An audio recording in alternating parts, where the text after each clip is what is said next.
Many students ask me this question: Sir, how do I fund my own college education?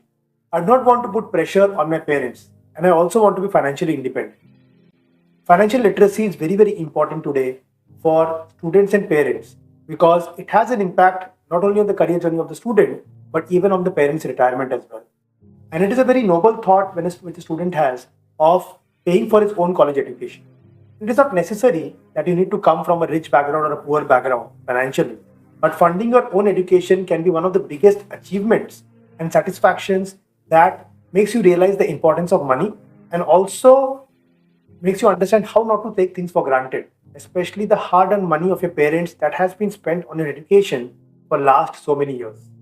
You will get to understand the value of all these things if you try and make a sincere effort to fund your own college education. And financial literacy does help in that way. And there are various other ways that I'm going to talk about in this particular video, which is a part of the College Journey Mastery course. So now let's jump into this video. So let's start with the story of Jay.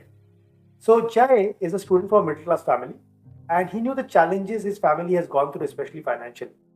And he is now inclined to help his mother financially as she is the sole earner in his family. And he was hesitating to ask his mother for his own expenses and his college fees.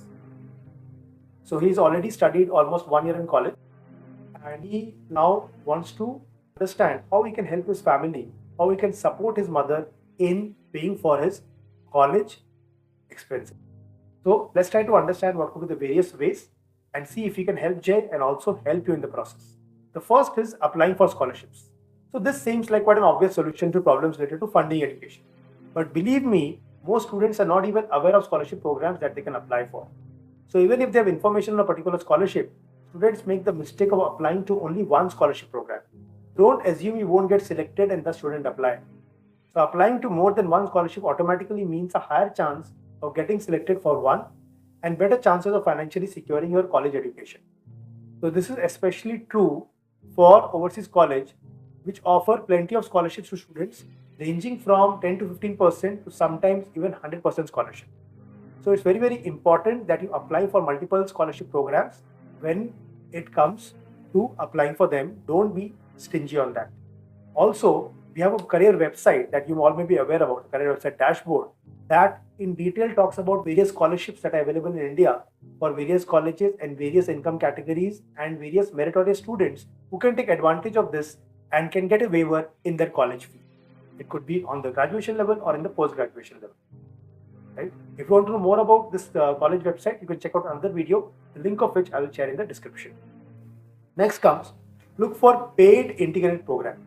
So following the concept of foreign universities, many Indian universities today have come up with programs that pay stipend to students on a monthly basis.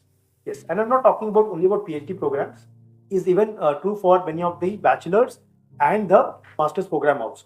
This stipend is generally to take care of the living expenses, and some colleges also provide waivers on tuition fee based on merit.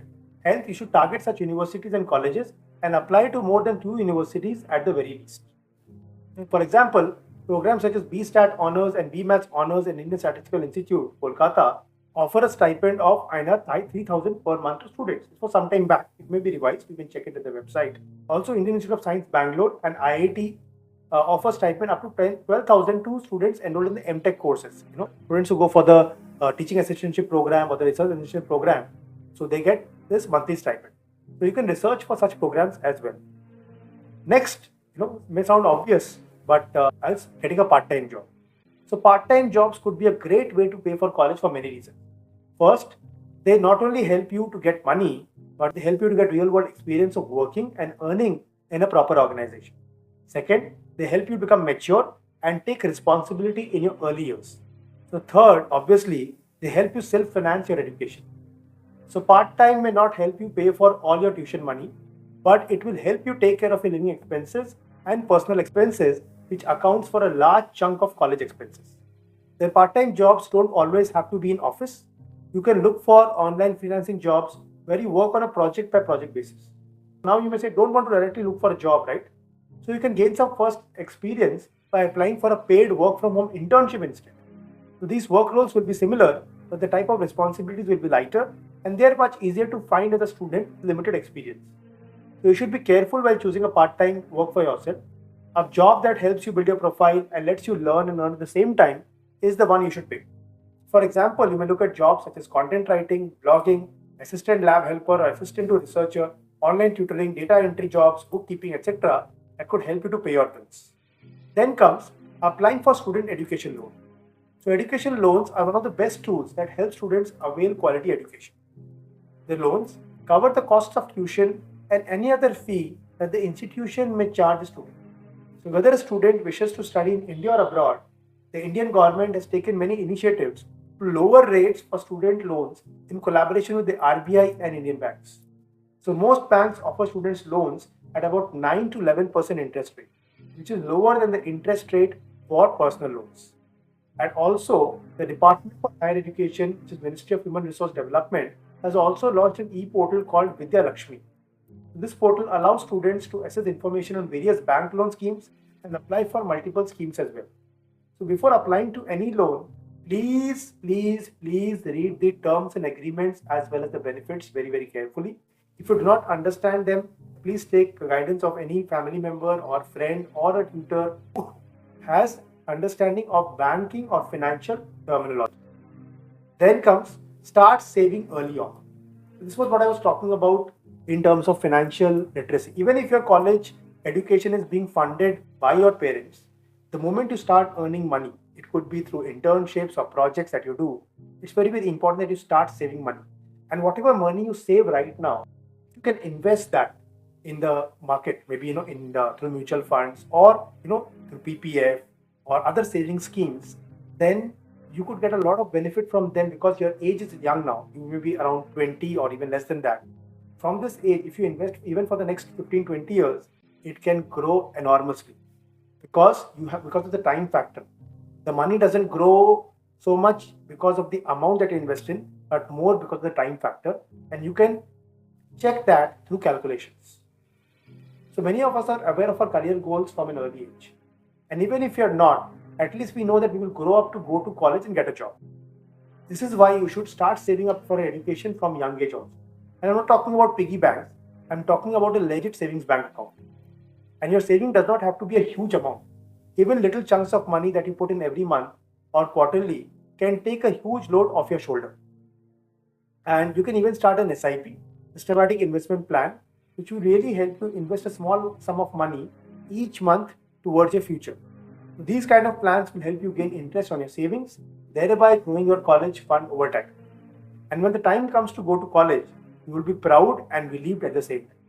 Before college also, you need to save, and even when you are in college, you should save both the times. Because this saving as a habit will be very rewarding in the long run. Also, we know that our college years are an investment and students themselves can contribute in a big way towards them. So whether it is paying for your own education or doing well in your academics, your parents will be proud to see you make any efforts you can to make your future brighter.